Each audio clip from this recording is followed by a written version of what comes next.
Good evening, viewers. Welcome to this session. We've got a lot of news we'd like to share with you. So let's start with the first piece of news, and that is the government has removed all sectoral restrictions on the supply of non-domestic packed LPG and restored supplies to the levels prevailing prior to the West Asia crisis in a major relief to industrial and commercial LPG consumers. The Ministry of Petroleum said that the supply of bulk LPG, which has been suspended at the outset of the crisis, has been relaxed by 50% of the pre-crisis consumption levels, providing significant relief to commercial and industrial consumers. The restoration follows the recent improvement in the LPG supply situation, the ministry said. So that's the latest on the LPG, supply scenario. Now, moving on to the next piece of news. So now we're talking about new FCRA rules require NGOs to disclose social media accounts and define activities. So that this is something that the government has taken very seriously. Now you're talking about the Union Ministry of Home Affairs has introduced amendments to the foreign contribution rules 2026, increasing disclosure requirements for NGOs and associations that receive foreign funding. The change marks the 10th amendment to the FCRA rules since they were first notified in 2011. Under the revised rules, organizations seeking FCRA registration or renewal must provide details of their social media accounts and websites. They must also indicate whether the organization or its key office bearers have published books, magazine, newspaper articles, similar materials during the year. The amendments require NGOs to select their objectives from predefined list of approved activities and specify the states or union territories where they intend to operate. Registration certificates will now be linked to these declared purposes and geographical areas. The definition of a key functionary has also been expanded to include trustees, partners, governing body members, directors, and others who exercise control over an organization. Additional provisions aim to tighten oversight of foreign contributions. NGOs must provide more detailed reporting on the use of funds and penalties for using foreign contributions for unauthorized purposes have been strengthened. The rules also introduce spending requirements intended to prevent inactive organizations from retaining FCRA licenses without carrying out substantial activities. So now here, friends, one thing you will understand, what's the reason why the government is, sort of tightening the noose, is that they're trying to increase transparency and traceability. By forcing the disclosure of digital footprints, regulators can more easily map the online reach, influence, and potentially the funding sources or connections of an organization. And it can also limit operational anonymity. The requirement to define activities removes ambiguity, forcing NGOs to align their operations strictly with their stated mission, which can make it easier for authorities to identify and penalize deviations. Also, to facilitate surveillance.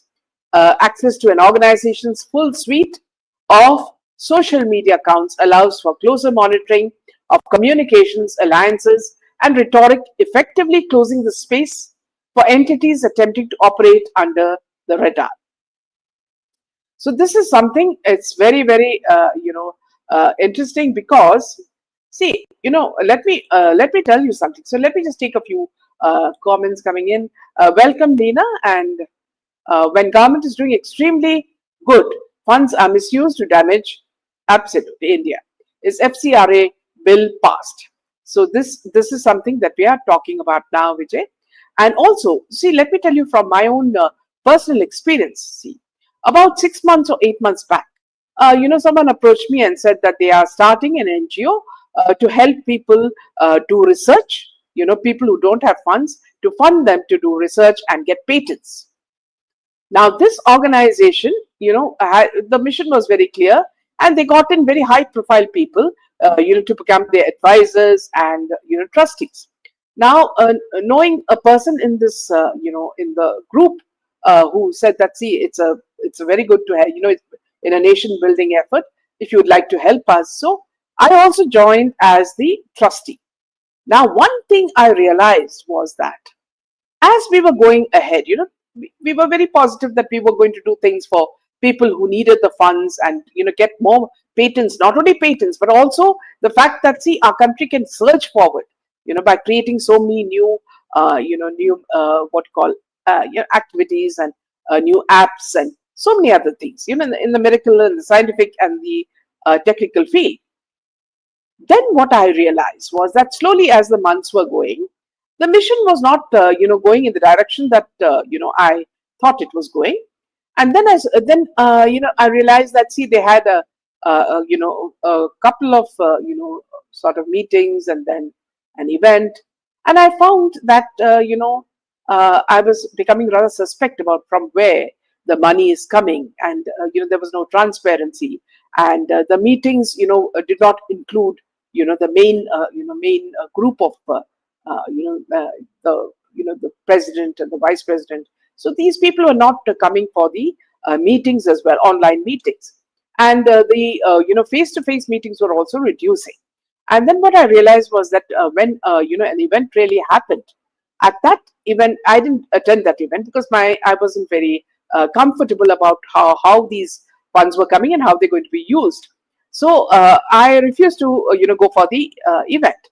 And then I realized that my suspicions about this, were confirmed. And I immediately, the moment I realized this, I resigned from them, from this NGO as a trustee, because I realized that the intentions were not the same as what the mission was in the earlier state. So you understand, there'll be so many NGOs like this. They, initially they'll tell you things that they're going to do, so many things for the country and move forward, and everything will be a nationalistic thing to help people, to help Indians. But you have to be very careful. So in this case, I'm very, very glad that our India is sort of becoming very, very strict on this. Our government is increasing transparency and traceability, from where the money is coming, the disclosure of digital footprints. Regulators can more easily map the online reach, the influence, and potentially the funding sources. Where is it coming from? you know, and the connections of an organization. Second thing is limiting the operational anonymity, the requirement to define activities, remove the ambiguity, forcing NGOs to align their operations strictly with their stated mission, which can make it easier for authorities to identify and penalize deviations. So, and they also are going to have very, very, tight surveillance. Access to organizations' full suite of social media accounts allows for closer monitoring of communications, alliances, and rhetoric. I think this is one of the best things that Modi ji is doing, because from my own experience, I realized that there are people who are willing to, make fools of others and thinking that they will be taken for a huge ride. Because see, what happens is they use big, big names, people with, very trusted backgrounds, and try to involve them in this mission. And then later they do exactly what they want to do, and you don't know from where the money is coming. Is it laundered money? Is it coming from drugs or from human trafficking? You do not know. So you have to be very careful. And now the government has taken a very, very strong step, which I'm really, really glad about. Now, you know who the first person is who has, actually got upset over this is Kerala. Kerala has said, KC Venugopal has said that, he doesn't want this to happen. So let me just read out that for you. Now, Congress KC Venugopal and CPIM's John Brittas, approached the Modi government seeking the withdrawal of new foreign funding rules for the NGOs that were designed not to regulate, from strangulate civil society and disturb it. So now you understand who are the people who are getting most bothered about it.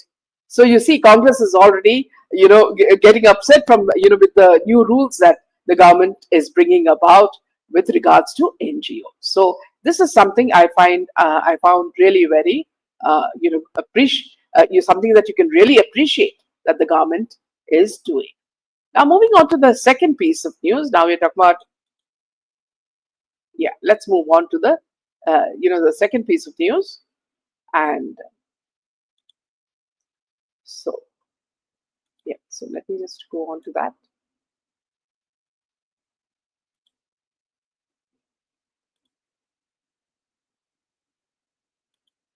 Yeah. So here, now what is happening is, the talking about Rahul Gandhi. Now, let's just move on to that. The accusations against Rahul Gandhi now is moving on to. So let's take that piece of news. So let me just go on to that. One second.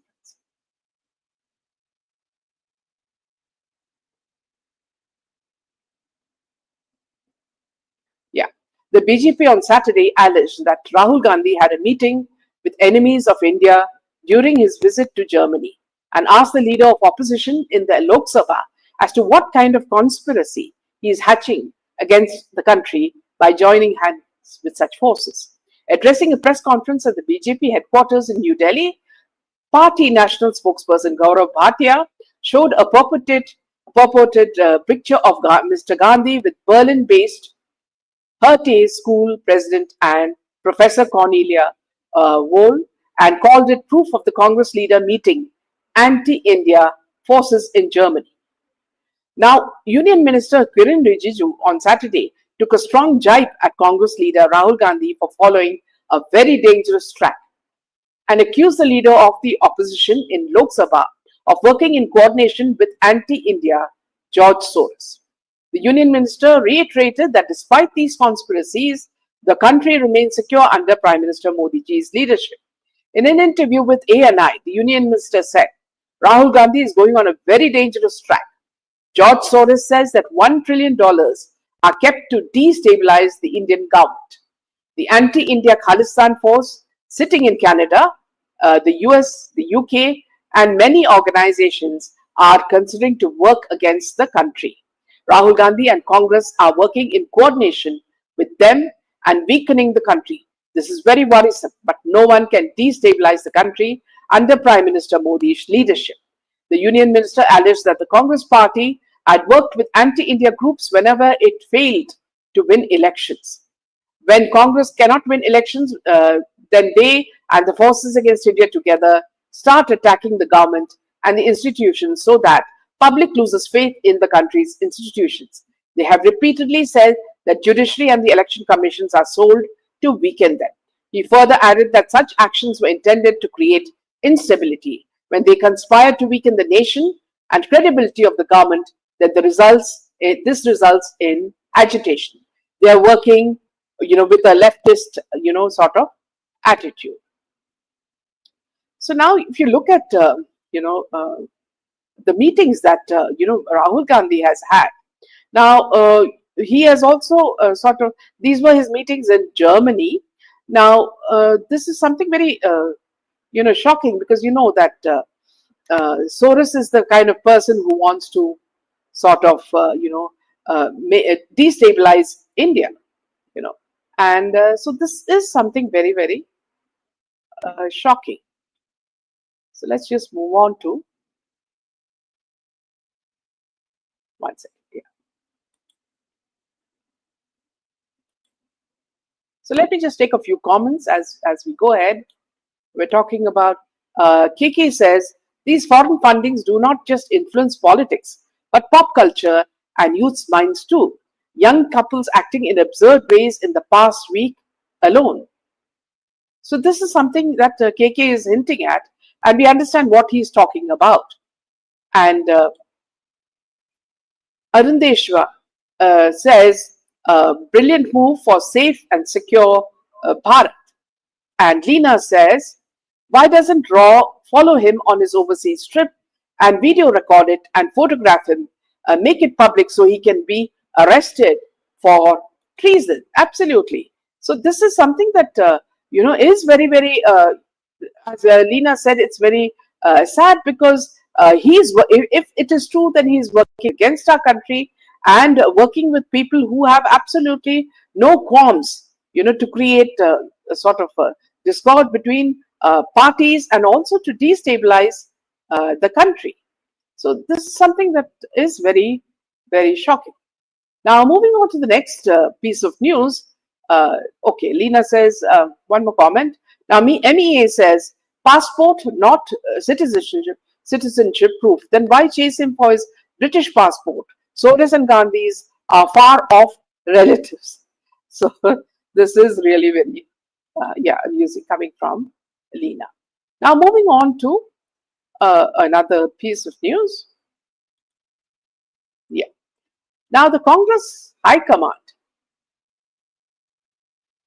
Now, the Congress High Command has instructed Karnataka Chief Minister DK Shivkumar to reject lobbying by leaders seeking ministerial positions and prevent attempts to pressure the party over cabinet expansion, according to sources cited by the media.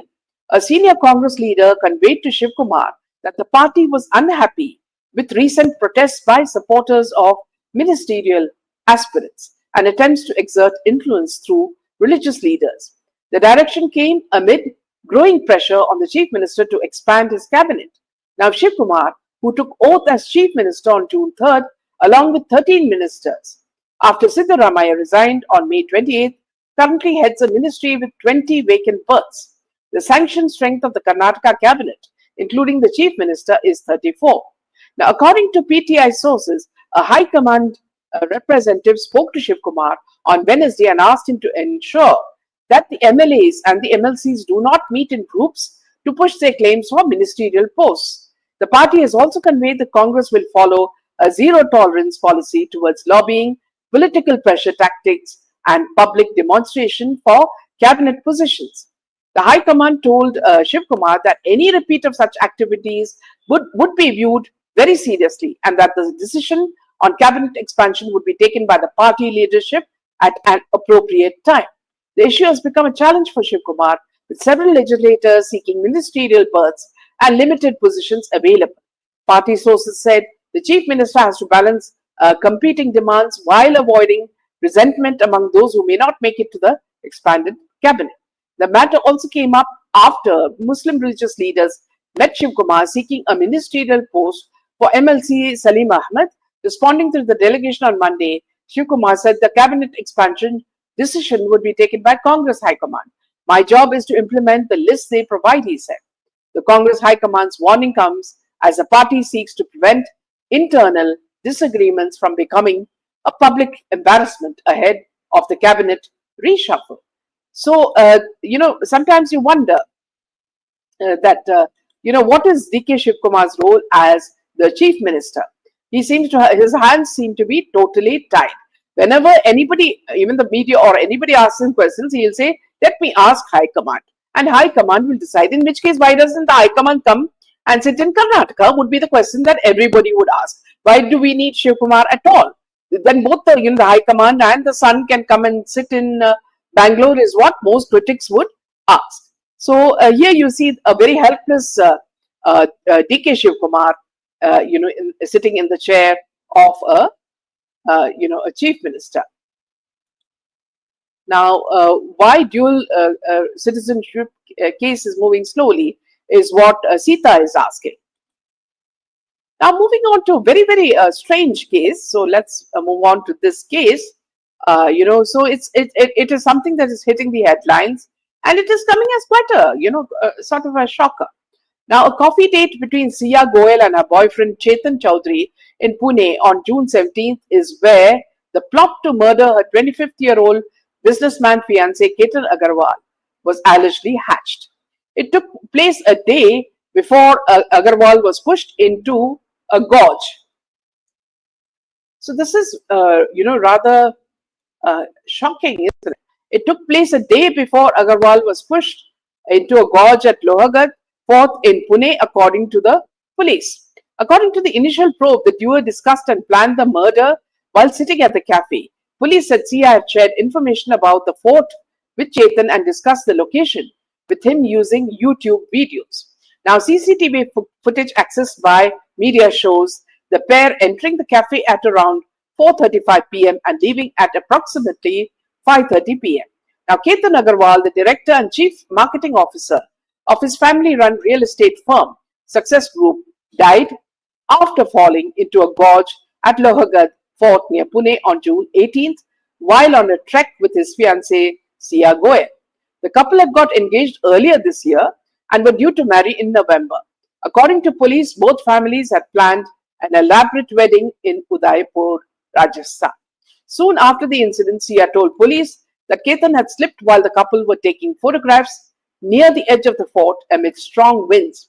An accidental death report was registered and rescue teams recovered his body after a 3-hour operation.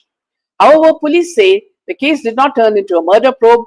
It did not turn into a murder probe overnight. They claim a series of inconsistencies, CCTV footage, digital evidence, and findings that emerged during the investigation gradually shifted the focus from an accidental death to a suspected murder.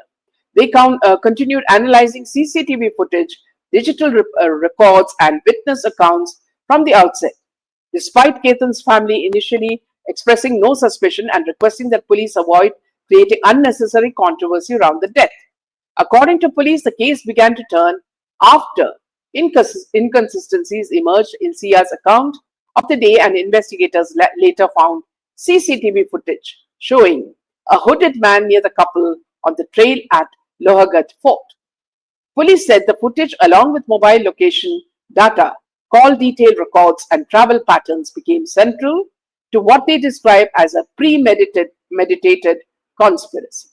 Police said the first major break came when Sia changed her version of events. She initially told police that Ketan had slipped while the couple were taking photographs near the edge of the fort. Later, during questioning, she said she gave another version, saying the couple had stopped to rest after climbing the fort. Ketan had asked for water and slipped while handing her the bottle. Now, according to police, these conflicting versions led investigators to examine the sequence of events more closely. Another detail that raised suspicion was the absence of any photographs from the fort on Ketan's mobile phone, despite Sia's claim that they had been taking pictures. Officials also said the spot where Ketan fell was relatively isolated and not commonly used by trekkers to rest, which further deepened doubts about her account. As police reviewed CCTV footage from the fort and nearby areas, they spotted a man in a hoodie walking along the trail near Ketan and Sia. According to police, Sia was seen repeatedly looking back towards him and at one point making a hand gesture, to which the man appeared to respond. Now, police later analyzed call detail records, mobile location data, and travel patterns before identifying the hooded man as Chetan Chowdhury. According to police, the CCTV footage became one of the most important pieces of evidence in the case and led investigators to study Chowdhury's movements in greater detail. Officials said Chowdhury reached Lohargad Fort before Ketan and Sia arrived and left after spending only about 48 minutes there. Police believe the brief visit suggested he had gone to the fort for a specific purpose rather than for recreation. Investigators said this timeline, when viewed with CCTV footage, mobile location data, and call records, became an important part of the conspiracy. So you can imagine just how devious this couple, the girl and her boyfriend, were to take the life of an innocent man. If the girl did not want to marry him, she should have just refused him, isn't it? That would have been the best thing to do. And Lena says, extremely sad, amazing. No one knew she had a boyfriend. What I don't understand is what is the motive? Because if this girl did not want to really get married to him and she already had a boyfriend, then why the hell did she decide to marry him later in November? So there seems to be something much more secretive in this. And also, one thing we have to realize, friends, is that in India now, some certain murders are happening which are rather weird, and we do not know whether there is political, some sort of, evil people in the political background who are doing this, because you're hearing of very, very weird crimes, and this never happened earlier. So there is something very suspicious. First of all, I would tell people that stop having these elaborate weddings, at different forts and, palaces. If they are trying to imitate Bollywood, you have Kiara and Siddharth. Sometimes you know that, in most Bollywood weddings, these are all artificial weddings. These are business arrangements. They're not even husband and wife in the real sense. They don't even have children in the proper manner. They have it, in a surrogate manner. So if, Indians are trying to imitate the lives of these celebrities who, celebrate in, palaces in Udaipur and, other places in India for the big fat wedding, they should understand that the impact of this on the common man. And a lot of the times, that see, with so much of exposure, most couples, or you can say youngsters, are reluctant to go through the, what you call the arranged marriage route.